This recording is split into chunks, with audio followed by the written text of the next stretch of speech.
Everybody, welcome back to the Commissions and Cashflow Show. I am your host, Andrew Lasky. Today I have Konstantin Ekelman. Kosta, welcome to the show, brother. Nice to see you, Drew. You are in the facility supply sector. Could you just tell the audience a little bit about your background, how you got into sales and where you are today? Yeah, absolutely. Story starts a while back. You never really think when I'm little, I want to go into sales. I came to Chicago in 1991. We immigrated from Ukraine. And when I landed in Chicago, the biggest thing happening in town was Michael Jordan and the Chicago Bulls. So when I grew up, I wanted to play in the NBA. And then I got humbled with my height, my size, and my dreams there. So I had to go a different direction. But I had a very lucky upbringing. Parents were incredible role models. I mean, the work ethic they had coming to this country and sacrificing all their visions and dreams back in Ukraine were totally sacrificed. And it shaped me very early on and allowed me to have that kind of inherently in me. So I'm very lucky for that, and had my grandparents shaping me as well. The stories, the wisdom they had, spending some time with them was beautiful. And so, yeah, growing up a Bulls fan in Chicago, it's kind of given me, sports has given me a lot of discipline, which I now recognize in sales, having the ability to miss shots, work hard, see yourself get better. All the things in sales that we at the time take for granted that we appreciate later in life. So I started, went to college in Bradley University in Peoria, where I went into finance, and really I got really good at being social in school and had some fun, but took the first job I can. And it was 2008 when I graduated Wells Fargo Financial, and was selling subprime mortgages and credit cards, inside sales position, totally through and through. And that's where I cut my teeth in sales, making 50 calls a day. That was really good for my tough skin and learning how to talk to people and getting rejected. It was such a great start to my career looking back. I did that for 2 years, and then I moved over to a company called Aramark Uniform Services, where I worked there for 9 years. And that's really where I had my first outside sales position, B2B sales. And it was really great because I still did that 40, 50 phone calls a day, but I was calling on restaurants and manufacturing facilities and healthcare. And so really got exposed to different places and really learned about the sales process that's starting with a phone call. So that was an interesting 9 years there. I had my own territory for 3 years, got promoted to larger accounts, did that well, where I worked with other reps on the team, having bigger territories,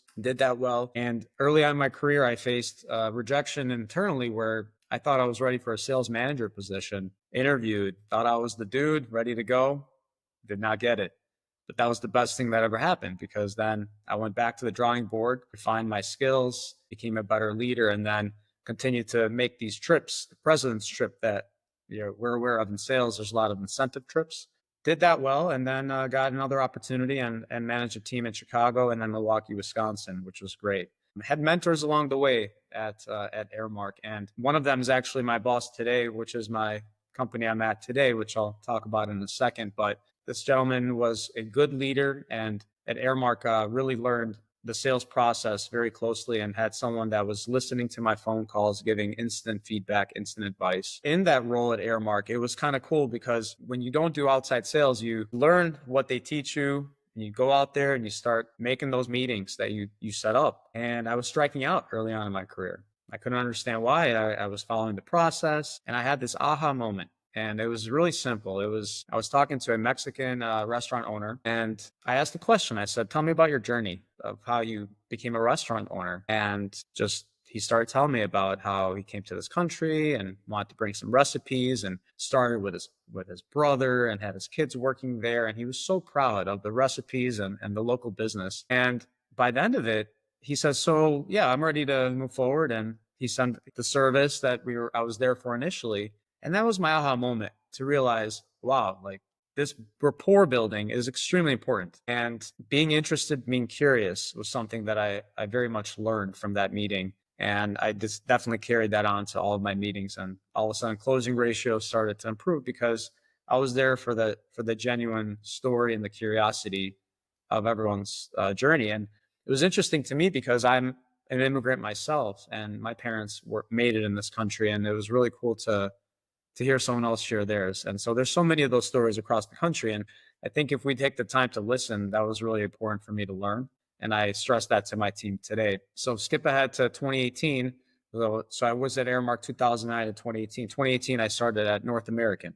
Very, very lucky to work there. So right now I represent myself as a sales director for its North American, proudly part of Brady Plus. And we are a leader in janitorial, food service, and packaging supplies in the country. We work in the United States, and we're calling and selling to commercial real estates, properties, selling to hotels, care, stadiums, hospitality, manufacturing, food processing. And we're making these buildings healthier and safer every day. So we're getting them the essential supplies they need for their restaurant products. We're getting them whatever they need to make sure that they have their food service supplies to work in the restaurants or the containers and manufacturing. So it's a very important job, and we have a big responsibility to do it right. And we add that through value of support. We want to make sure that we're giving them that extra level of service. So it's been a good ride so far, and I'm really grateful to be there.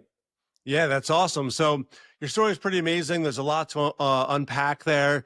You talked about how you thought you were ready to go up into management, and then you faced rejection, and then you came back even stronger.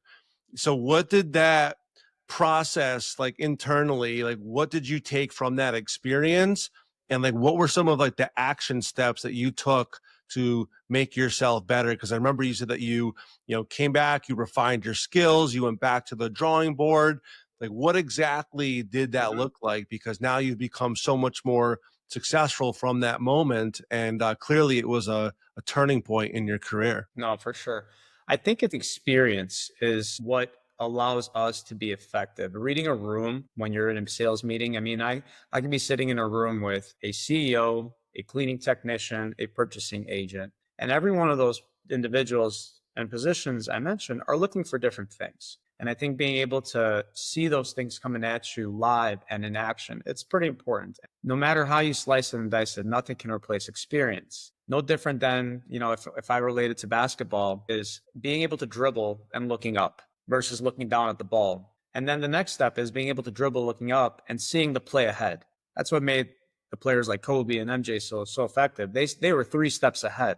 So in a sales meeting, no different. You're sitting at a table and you're having a conversation, and you know what to ask to each person, and then understanding different personalities. And so when I had that additional time to get that experience, it made me effective to read a room in a sales meeting and add value to those counterparts that I was helping close business for.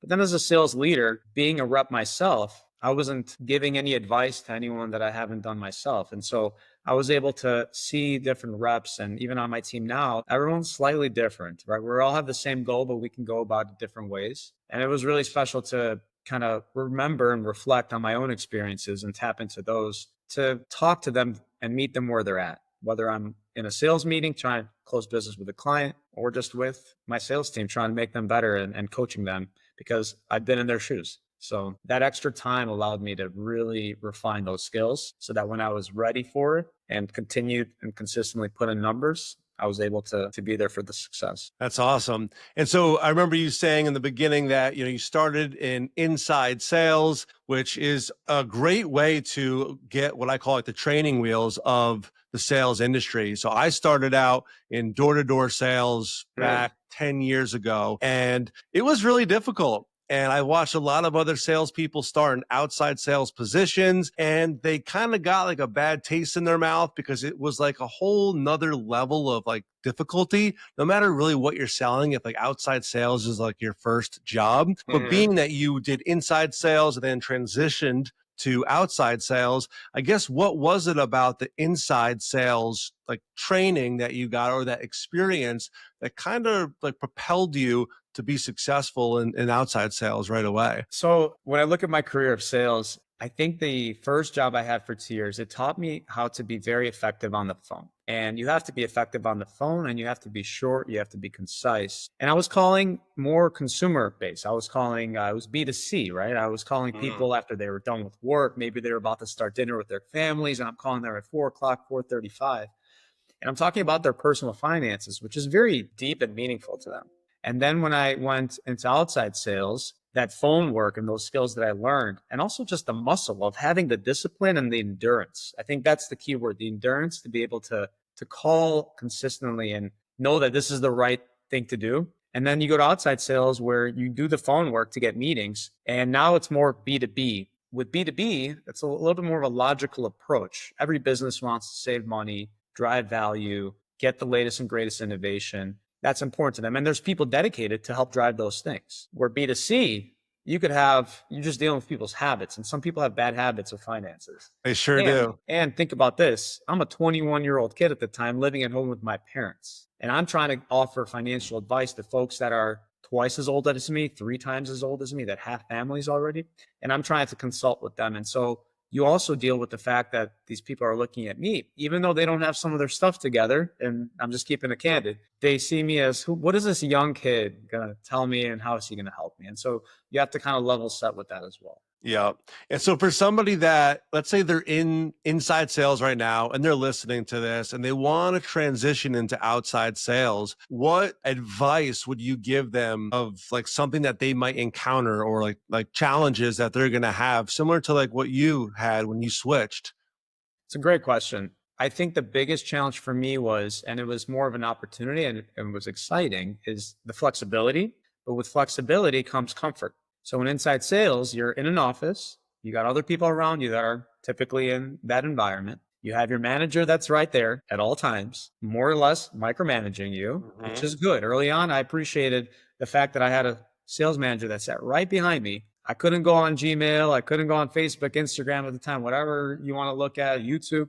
There was someone right behind me looking at my screen. And so that was good. That's the positive I take out of it. You go to outside sales and you have a one-on-one, usually once a week or multiple times a day. You have the week that you create for yourself. And there's a lot of flexibility with that. And I think where a lot of reps tend to struggle is comfort takes over. They decide themselves, like I got to practice my golf game. I got to get to the gym earlier. I got some groceries to do. And as I'm saying this, it kind of creates that in this virtual environment that we're in today too, in 2025, where it's a lot of self-discipline. So I think what you'll encounter is a lot of flexibility, but you'll also encounter those obstacles and distractions. And so you have to be self-motivated, I think, is the key to the success with outside sales. And for those that can be those CEOs of their territories, the CEOs of their book of business, if you treat it that way and know that you're just cheating yourself if you take that shortcut, you're going to be super successful if you can be honest with yourself and look in that mirror. I love that you said that because like a lot of people, they're not like self-reflecting on truly like what they're doing. Like, okay, did you make the 50 phone calls? Did you knock on the 20 doors? Only you can really be truthful with yourself as to if you did the activity or not. So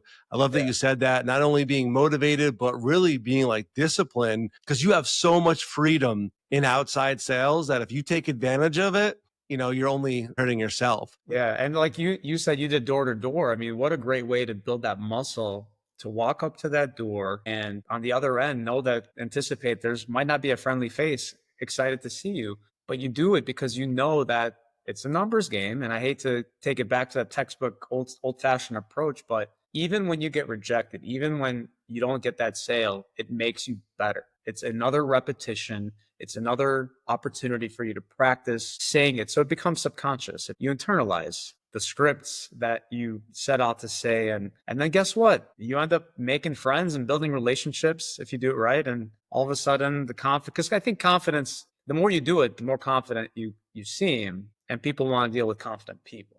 And I think too, like going to like the door to door or just sales in general, when you know what like the law of averages states, like if you know your numbers and you know that you're going to get rejected or deal with a certain amount of nasty people throughout the process, you almost kind of like laugh about it because you know that you're like one step closer to getting what you want, which is helping somebody and making a living doing that. So Costa, let's dive into your industry specifically. So this is the first time on the show that we've had somebody that's in your industry. So what does the typical day-to-day look like?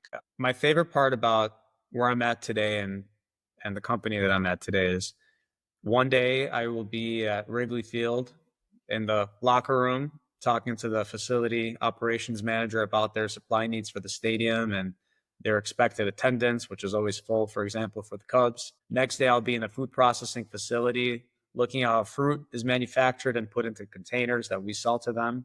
Next day, I'll be at the Willis Tower, or the Sears Tower. For those that are familiar with Chicago, it's the tallest building, on their sky deck, talking about all the facility supply needs that they need for that office building. And we're talking through the hotel occupancy and challenges during the pandemic. And so every day is different, which is a lot of fun. And you're out building relationships with people. The way that we do that at our company is we do a lot of, our mission statement is supplies and support. We want to delight our customers every day.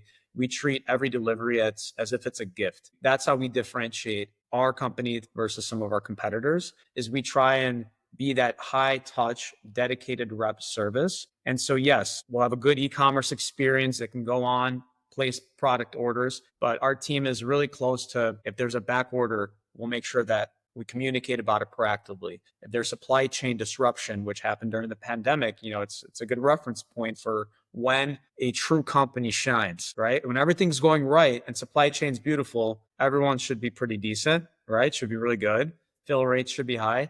But how do you react when things aren't so good and so perfect? So our reps are out there, they're trying to get new accounts, and they're retaining the existing accounts that they have.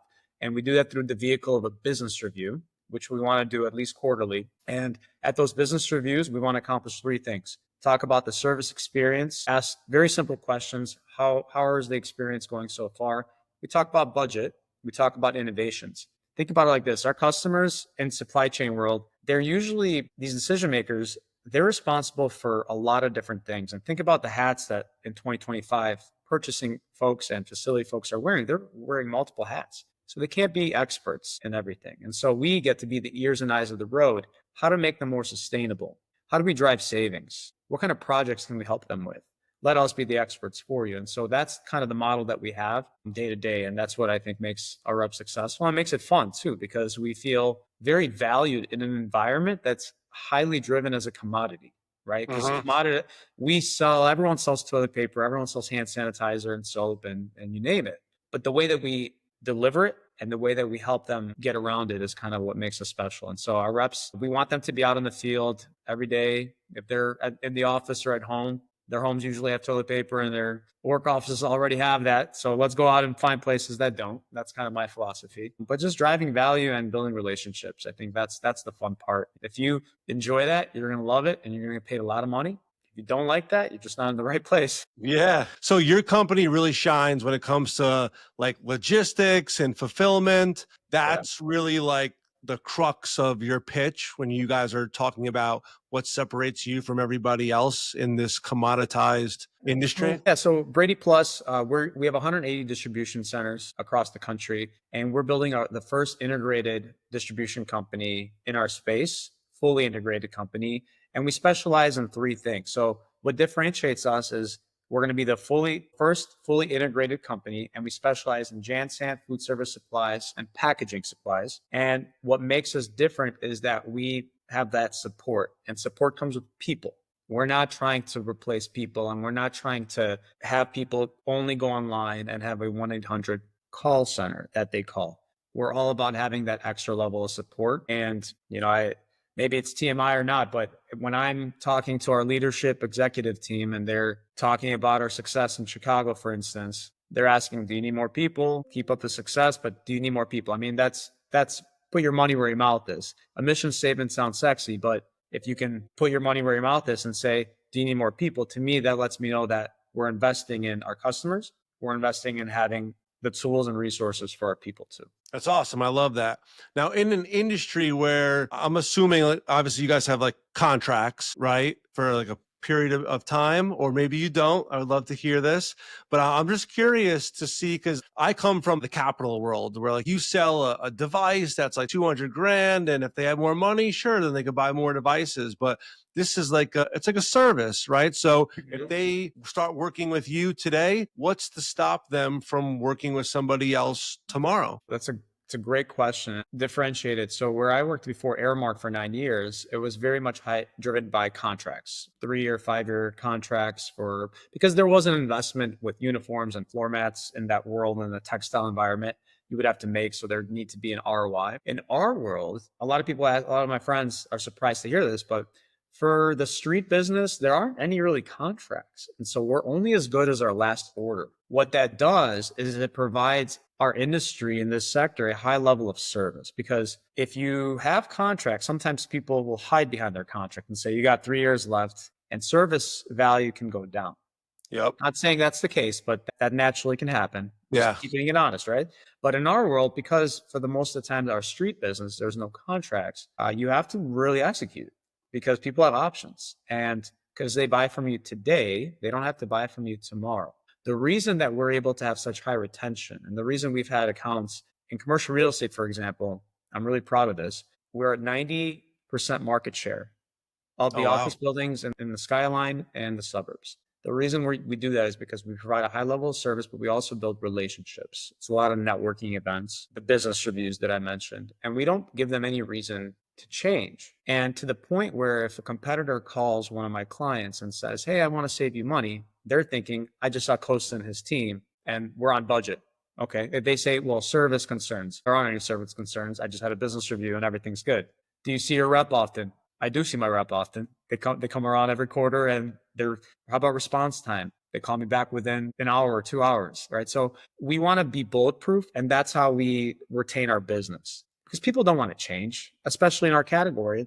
They will change if they have disruption, and that's where we come in, and that's how we win business. We're trying to find those pain points, and we do. The hardest part is getting someone to agree. Once we get in there, we feel pretty good and we like our chances. I feel like I know the answer to this, but I want to ask it anyway. So anybody that's in sales, they know KPIs, key performance indicators. What's like that one KPI that you really obsess about and like stress over for like you and your guys to make sure that they're hitting it every single week, every single month, every single day, and every single quarter? I would say that for me, the outbound in-person drop-bys, we call it in-person drop-bys, where you're out visiting Face-to-face with the customer. Face-to-face. And yes, we're more localized approach. So my reps are able to go local. Obviously, if you're in Florida and you're calling someone in California, you're going to be doing different sales methods. But for those B2B sales jobs that are local and they could actually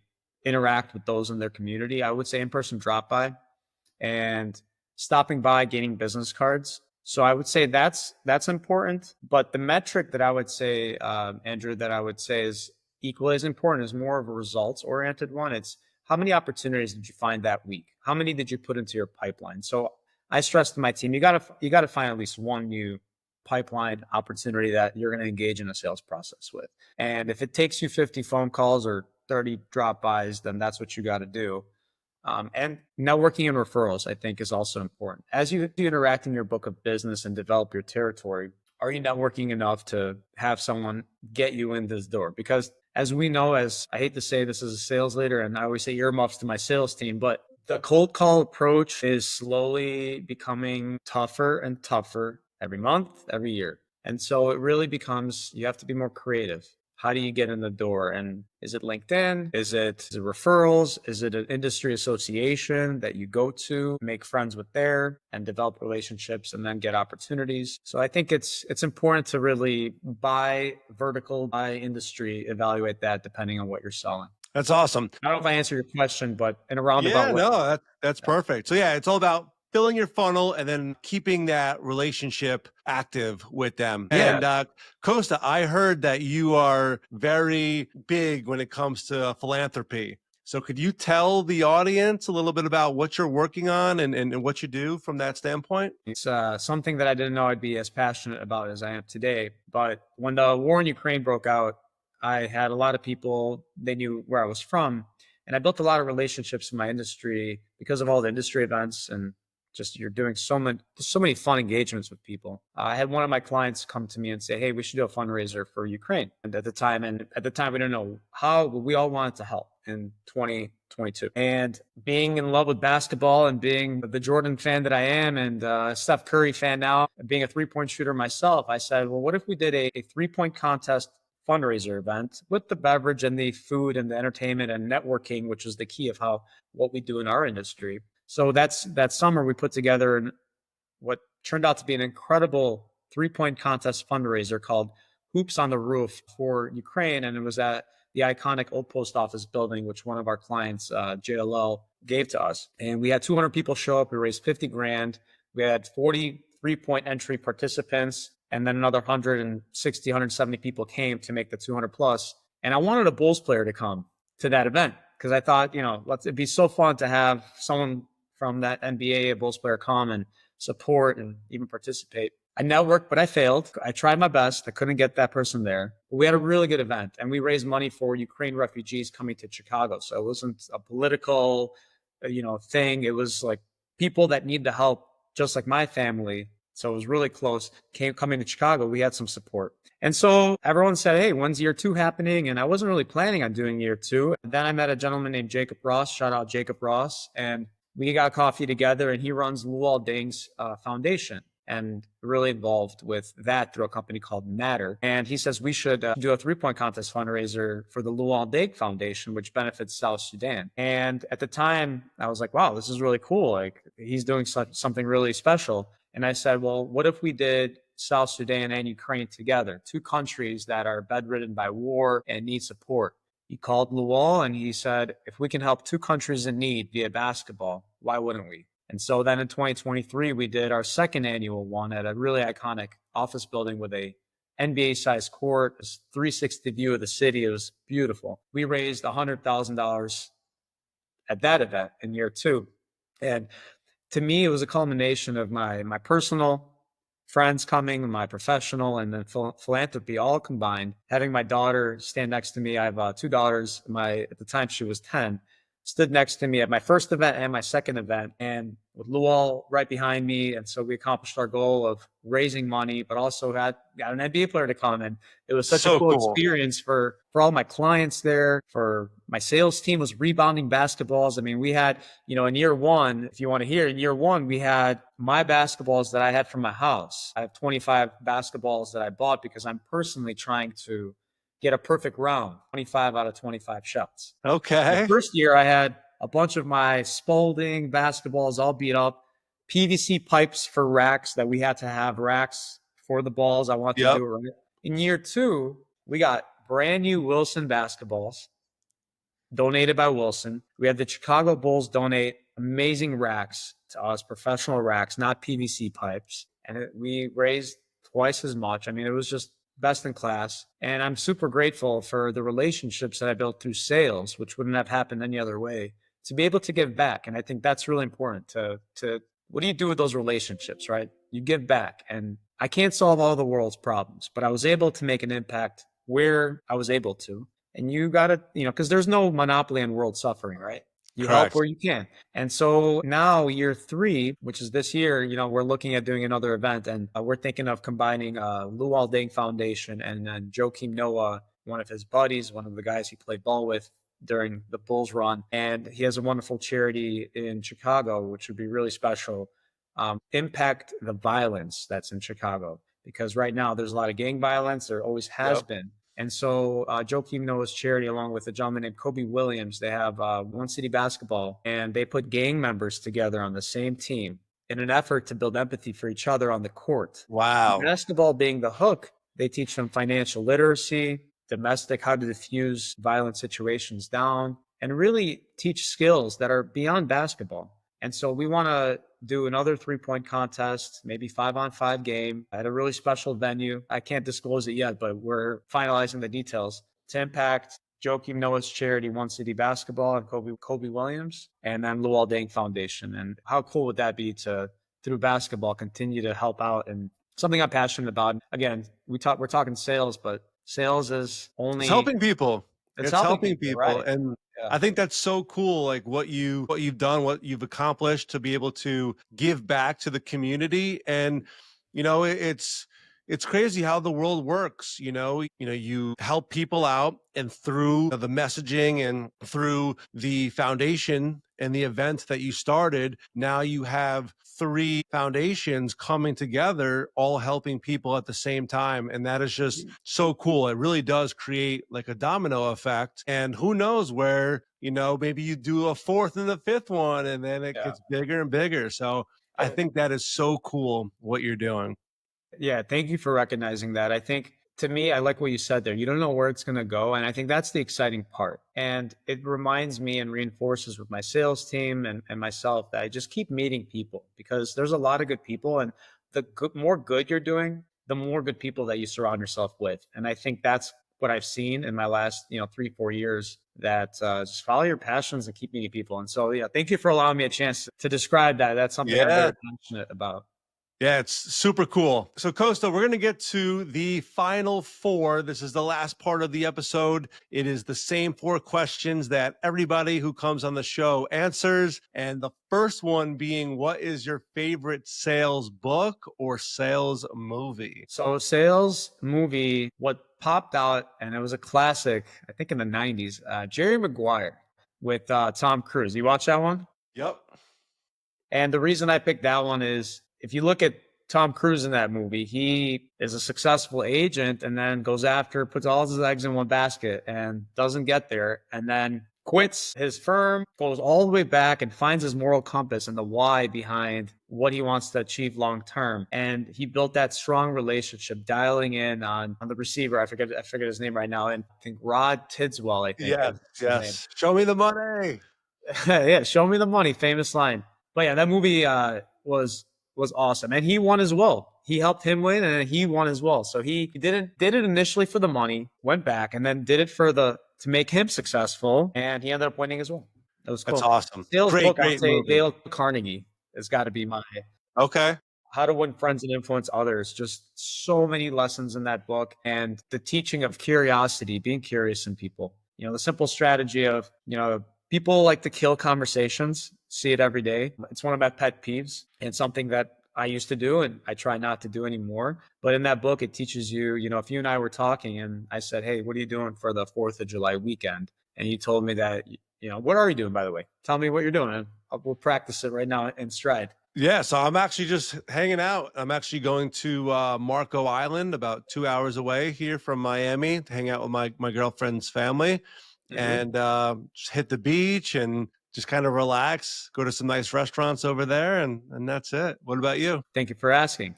So we'll pause there. So if I was to kill the conversation, which that book stresses don't do, I would have said, oh, I got buddies in Marco Island. And I would have just stole that right from you and made it about me. Yep. And so that book teaches stay in there and be curious. So instead, good practice is to say, tell me about who you're going with and have you been there before, and just keep learning. And then later, after you've given me all about your amazing plans, you would have either asked, which you did because you're naturally a good communicator, right?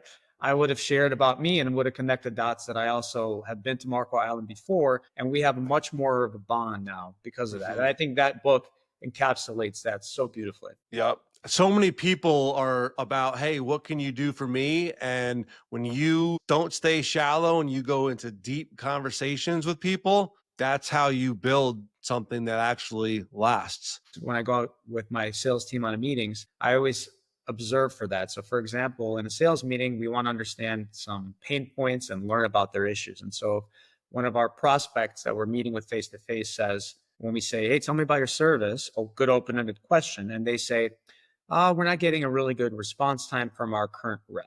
What you don't want to do is kill the conversation by saying, oh, yeah, here, I'll be your dedicated rep and I'll take care of you and I'll be responsive. Stay in that fight a little longer. Instead of asking that, you just say simply, well, what's the impact when you don't get a response? Well, I have to figure out for myself. And how does that impact you? Well, I have to go on the website and I have to call 100 different people and I got a lot of other things going on. When you have to do that, what other things are then not getting done? Oh, well, I have to make my marketing efforts and I have to make sure my team is coming into work. So again, you have to drill down and just continue to drill down on that pain point genuinely, right? You have to do genuinely because we want to understand, because you can't, if you want to diagnose a situation, kind of like a doctor, you can't just walk into a doctor's office and the doctor's like penicillin or whatever the latest drug is.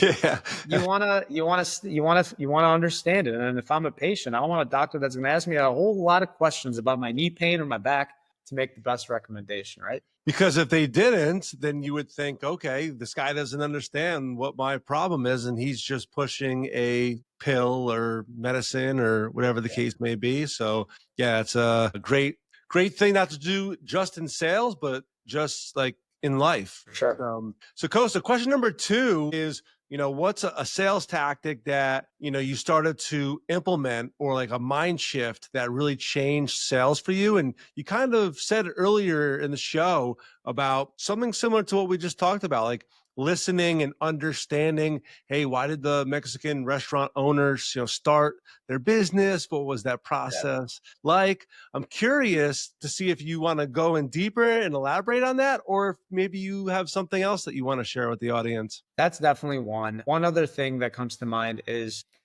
I learned this at Aramark, and I implement it now at North American Brady Plus and teach my sales team. And it's just when you get a first meeting and you're at that first meeting, there's a little bit of a recipe in my head of what I want to accomplish in the conversation. And I think having a plan that's successful that you could pivot in and out of is important. And to me, it's very simple. We build rapport together initially, and that looks like good open-ended questions, some personal open-ended questions, and then some business.